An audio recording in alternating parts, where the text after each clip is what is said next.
មានរឿងអ្វីកើតឡើងបើសិនជាសុកសុកព្រះអាទិត្យត្រូវបានបាត់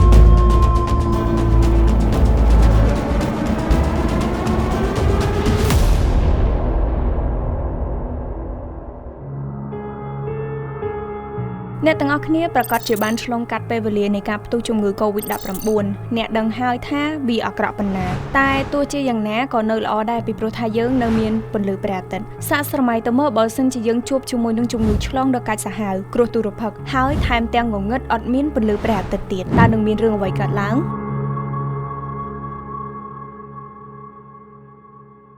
មុននឹងឈានដល់វីដេអូជាបន្តយើងក៏សូមអរគុណដល់ម្ចាស់ឧបត្ថម្ភធំគឺក្រុមហ៊ុន True Home បើអ៊ំពូមីងមានគោលបំណងក្នុងការសាងសង់ផ្ទះ Admin សូមណែនាំក្រុមហ៊ុន True Home ឈ្មោះថាក្រុមហ៊ុនមែនប៉ុន្តែអត់ថ្លៃដូចអ៊ំពូមីងគិតទេសំខាន់សាងសង់ជាមួយក្រុមហ៊ុនយើងធានាបាននូវគុណភាពទំនុកចិត្តអត់ខ្លាចជាងរត់ចោលឬធ្វើលើថវិកាកំណត់ទេឆ្នាំដែលព្រះអាទិត្យបានបាត់សំដៅដល់ឆ្នាំ536នៃគ្រិស្តសករាជជាពេលវេលាដែលការផ្ទុះភ្នំភ្លើងដ៏ធំមួយកើតឡើងនៅក្នុងប្រទេស Ireland ក្នុងរដូវរងាវាបានបណ្ដាលឲ្យអត្តពលខាងជើងនៅក្នុងភាពងងឹតអស់ជាច្រើនខែវាត្រូវបានគេជឿថាជាការបន្ទុះភ្នំភ្លើងដ៏ធំបំផុតមួយក្នុងរយៈពេល2000ឆ្នាំចុងក្រោយនេះបន្ទុះភ្នំភ្លើងនៅរដូវរងាតាក់ទងអីជាមួយនឹងការបាត់ពន្លឺព្រះអាទិត្យហើយបើមានបន្ទុះភ្នំភ្លើងអញ្ចឹងតើវានាំមកនៅផលប៉ះពាល់អ្វីខ្លះទៅចង់នឹងច្បាស់មកមើលពីផលប៉ះពាល់របស់វាទាំងអស់គ្នា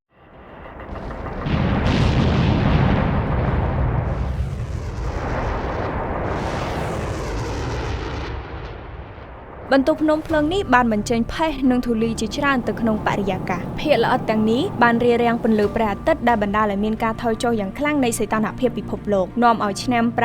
536ជាឆ្នាំដែលគ្មានរដូវក្តៅបាតុភូតនេះបណ្ដាលឲ្យពេលថ្ងៃកាន់តែខ្លីនិងកាត់បន្ថយថាមពលពន្លឺព្រះអាទិត្យជាខ្លាំងកំសោយនៃថាមពលពន្លឺព្រះអាទិត្យនាំឲ្យដំណាំពិបាកក្នុងការដាំដុះនាំទៅរកគ្រោះទុរភិក្សនិងការអត់ឃ្លានភាពអត់ឃ្លាននិងគ្រោះទុរភិក្សគឺជាកត្តានាំឲ្យជំងឺប៉េះបានលេចឡើងហើយបំផ្លាញចក្រភពសង់ទីននាឆ្នាំនេះផងដែរមិនត្រឹមតែប៉ុណ្ណោះវាថែមទាំងជះឥទ្ធិពលយ៉ាងអាក្រក់ទៅកាន់សង្គមទៀតផងភាពលំបាកដែលអូសបន្លាយបណ្ដាលឲ្យអស្ថិរភាពសង្គមនិងសេដ្ឋកិច្ច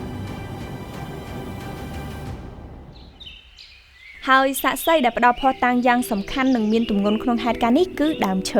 ឈើមានស្រទាប់ចិញ្ចៀនដែលអាចផ្ដល់នូវភស្តុតាងដ៏មានតម្លៃចំពោះលក្ខខណ្ឌអាកាសធាតុនៃឆ្នាំ536នៃគ្រិស្តសករាជហើយនេះជារបៀបដែលវានឹងបង្ហាញ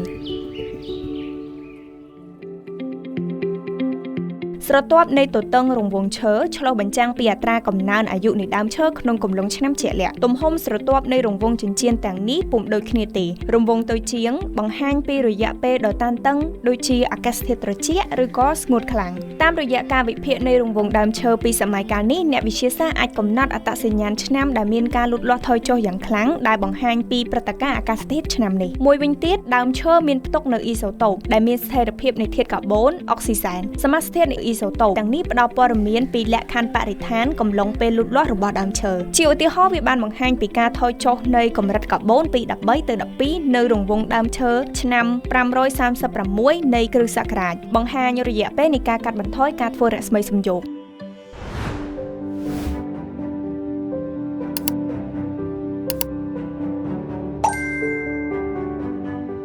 ឆ្នាំ536ជាឆ្នាំដែលអាក្រក់បំផុតនៅក្នុងប្រវត្តិសាស្ត្ររបស់មនុស្សជាតិហេតុការណ៍ទាំងនេះកើតឡើងដោយសារតែបាតុភូតធម្មជាតិនិងការប្រែប្រួលអាកាសធាតុហើយបច្ចុប្បន្នយើងក៏ឃើញបាតុភូតដ៏គួរឲ្យកត់សម្គាល់និងព្រួយបារម្ភមួយចំនួនដូចជាព្រឹត្តិការណ៍ដែលមិនធ្លាប់កើតមាន130ឆ្នាំមកនេះដែលមកដល់ចុងខែតុលាប៉ុន្តែភ្នំហ្វូជីនៅតែមិនមានព្រឹត្តិការណ៍ព្រឹត្តិការណ៍មួយក្នុង700លានឆ្នាំដែលទឹកកកអង់តាក់ទិករលាយលឿនជាដើម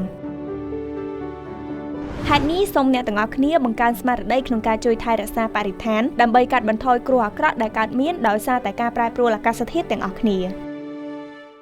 ជាចុងក្រោយក៏សូមអរគុណអ្នកទាំងអស់គ្នាសម្រាប់ការតាមដានទស្សនាវីដេអូមកដល់ចំណុចនេះហើយក៏សូមកុំភ្លេចជួយគាំទ្រ Channel Home Life តាមរយៈការចុច Subscribe, Like ចុចសញ្ញាកណ្ដឹងនិង Share សូមអរគុណ